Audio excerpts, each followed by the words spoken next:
Are you ready for college football? The first FBS game of the season is tomorrow. Miami and Florida, and it's a big one. The Gators are ranked 8th, but the Hurricanes have won 4 of their last 5 season openers against teams ranked in the top 10. The last loss came against Florida in '85. However, since that loss, the Canes have won 7 of their 8 meetings with Florida.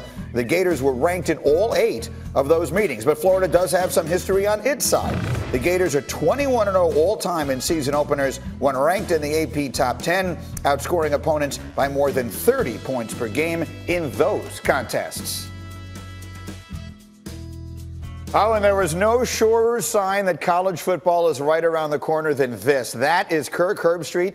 He is with us from the Magic Kingdom in Orlando. They will do College Game Day from there tomorrow, and then a huge game tomorrow night on ESPN. Florida against Miami. So this should be terrific. Herbie, welcome back. It is great to see you. And as fans get set to watch this, it's college football late in August. Let's give everyone a sense of what is at stake for both of these teams heading into this game. Well, Greeny, it's great to be back with you. I would just say this. I think coaches and athletic directors that take these games on, I think it's a good move. You could easily play 3 games that you know you're going to win and potentially keep you in the playoff race in November and December. I think it's good to challenge your team. It gets them excited in the offseason, and it gets them fired up early in the year to go out and try to be in midseason form. As far as what's at stake, for Florida, a team that won 10 games last year under Dan Mullen in his first year, to me, that is a football team that's trying to challenge Georgia. What better way than try to use this win as a potential springboard into the regular season? For Miami, I think it's a completely different battle. You're talking about Manny Diaz, took the Temple job in the offseason. A week later, he comes back to Miami where he was a defensive coordinator, and he's the first year as a head coach. So I think Manny is got probably has a little bit more of an opportunity to kind of take a chance because it's his first year as a head coach. I don't know if a lot of people expect a lot from Miami, whereas with Florida, I think the expectations in the second year with Dan Mullen are pretty high. All right, so we look forward to that tomorrow night. Meanwhile, looking ahead, big picture to the season, who do you have your eye on for the early Heisman watch as the season gets underway? Well, I think anybody, if you ask that, whether it's Dan or any of your guys there, they would probably tell you that everybody's talking about Trevor Lawrence and Tua Tagovailoa at Alabama. Obviously, those two met in the national championship. If you're going outside, it's like picking Tiger versus the field back in the old days. If you're going to go outside of that group, there's Sam Ehlinger at Texas, Jake Fromm at Georgia would be a possibility. I would throw J.K. Dobbins at Ohio State as a running back. Jonathan Taylor's another one that I think would have an opportunity to make a potential push. So I think it's an exciting year. Every year you try to figure out the Heisman in August. It's pretty much impossible. But this year, more than any other year, I think those two that I mentioned, Tua and Trevor, are probably the two that I think everybody's kind of pointing at those two because of the years that they enjoyed a year ago and the fact they're both back with a lot around them. Yeah, and that makes sense. Obviously, Trevor cannot go pro at the end of the season. Tua can. We had Mel Kiper in here earlier this week, and he currently has Tua as a prospect rated ahead of Justin Herbert out in Oregon, which disagrees with a lot of the perspective that I've had up here. Give me a sense of, as the season begins, your breakdown on those two guys' prospects going forward. Well, first you have to be excited about Justin Herbert. I think most of your fans east of the Rockies don't know a lot about Justin Herbert. He's 6'6", 235 pounds, can make every single throw. He's athletic, he can run. Now, I would say his decision-making is a little bit different than what you're dealing with as far as the consistency versus Tua. Tua isn't as big. He's not going to wow you at the combine or anything like that. Doesn't have necessarily even the arm strength that you see with Justin Herbert. But I would be with Mel as we sit here going into the year, and the only reason I say that is it's easy right now to be a little bit down on Tua because of the way the year ended. Tua's had an entire offseason to study his flaws and what happened late in the year. He's got to get better at a pre-snap read to a post-snap read. That's the area that he's worked the most to improve, but I would give Tua an edge over Herbert before the season starts. All right, let the season begin. Again, the whole gang is together. They're down in Orlando. College Game Day tomorrow and the big game tomorrow night. Great to see you, Herbie. I'll see you soon. All right, see you, buddy. And college football's 150th season kicks off tomorrow night on ESPN. You'll see Felipe Franks leading number 8 Florida against Miami, 7 Eastern, ESPN. And don't forget, you can watch it live on the ESPN app.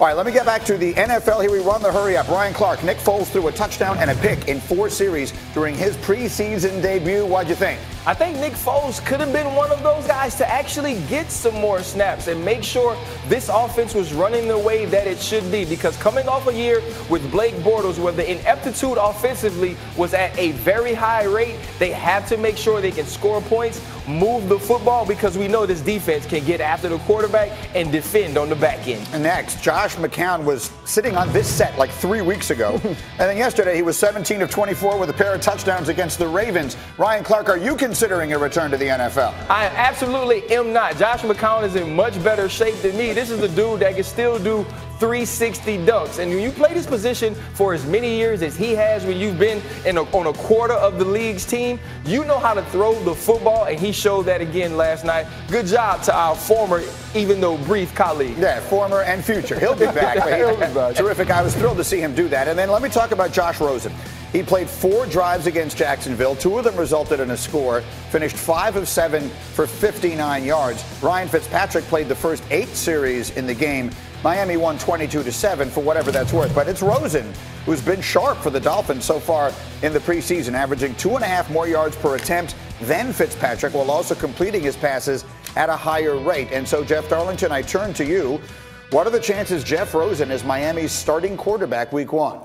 Pretty good at this point. Now, we would have said Ryan Fitzpatrick for sure 2 weeks ago. Josh Rosen, though, making the case to justify him getting on the field. Maybe not in week 1, but this team spent a second-round pick on Rosen. They need to evaluate him before next year's draft. This at least gives them plenty of ammo to say, this guy belongs on the field. He opened up that second half with a beautiful, beautiful throw, Ryan. Yeah, I was really excited about Josh Rosen going to Miami. I wanted to see the guy that was chosen Rosen when he entered UCLA as a freshman, and we saw some of those things last night. What I loved about him was the athletic ability. He made throws outside of the pocket that we needed to see Josh Rosen make, and I wanted this to happen fast. When he got to Miami, I wanted him to be exceptional right away, and Brian Flores go, this is our guy.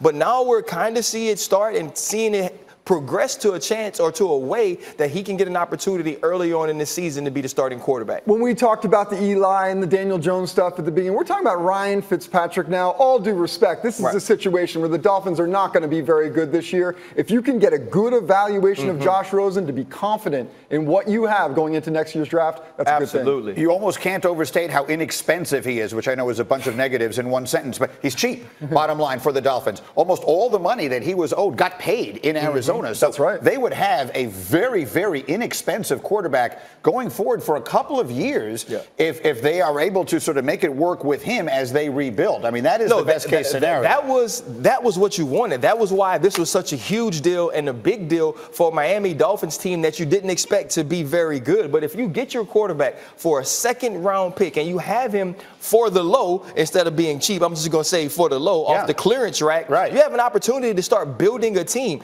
And they need help in so many places. Getting Ryan Fitzpatrick to hit and play well is going to be huge for the Miami Dolphins. All right, we will take a quick break here. I'll remind you, by the way, we go from football to football. ESPN Major League Soccer Heineken Rivalry Week rolls on with a doubleheader tonight. Record-setting goal scorer Joseph Martinez in Atlanta taking on Orlando City at 8 Eastern. And then it's the Timbers and the Sounders. Both games are on ESPN. You can see them on ESPN Deportes, and you can watch on the ESPN app. Okay, the plan all along has been for Daniel Jones to watch and learn, backing up Eli. Is it time for those plans to change? Answers to that question and more next. Get Up on ESPN.